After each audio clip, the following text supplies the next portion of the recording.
Threats of violence against schools is on the rise in our area. Since last Friday, 22 threats have been made across 12 cities, from elementary to high school campuses. 9 arrests have also been made in connection with those incidents, all of them minors. And there continues to be multiple ongoing investigations. And joining us now this morning to provide some insight on these recent threats is former Sacramento Police Chief Daniel Hahn. Thank you so much for joining us this morning. Thanks for having me, Mike. Absolutely. So you retired in 2021. Have you noticed a spike in these types of threats? Well, being the police chief, I saw a lot of those every day that a lot of times people don't hear about, because luckily the vast majority of them are not true threats in the sense that the kids were intending to do some harm. But yeah, it does seem like it's growing a little bit over the last couple of years. Yeah. So when the department gets these threats or gets word of these threats, what are the steps that law enforcement can actually take? Yeah, unfortunately, you can't take any of these threats lightly. So again, the vast majority of the threats that law enforcement investigates are not true threats. They're the kids joking or pranking and thinking it's funny when it's really not. But you never know which one's the real one. So law enforcement agencies tend to investigate every one, try to figure out who it was that posted it or made the threat in whatever way they did, go to their house, check their house for weapons, check their family, those sort of things to try to determine if this was a legitimate threat. Now, as some students are finding out, there are consequences to these actions. So what level of charges could these students face? And as you touched on, does the credibility of the threat play a factor into potential punishment?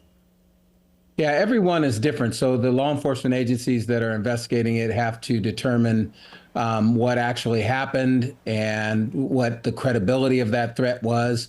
But absolutely, they can be arrested on some major charges. Our schools are very challenging environments. So our students come to school, whether it's high school or middle school, not just in a learning environment, but they bring the challenges of their home, the challenges of their neighborhood, mental health issues that grew during COVID. So there's all sorts of challenges that schools have to deal with. And when we see many of these threats, a lot of them were bullied or ostracized, and there are warning signs that both the family, the community, and the schools can see. The challenge is, what do you do with those? Absolutely.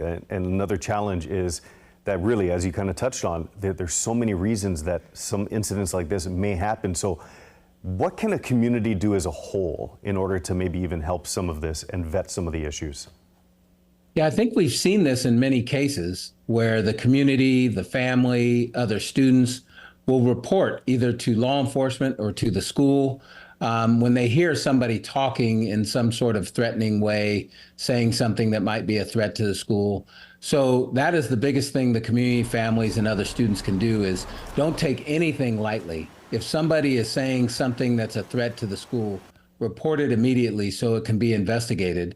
Again, luckily, many of them are not real legitimate threats, but we never know which is which. So the families can do that. And we've seen in some cases where families, even after, I think it was in Georgia, where even after there was some word that the son posed a threat, the family still gave the son a gun. Our families can be very cognizant of what their kids are going through, ensure that their guns, if they have guns in the house, are locked up and secured in a safe, and that kids don't have access to it, especially when there's some sort of thought that their child might be going through some mental health issues or might pose some sort of threat.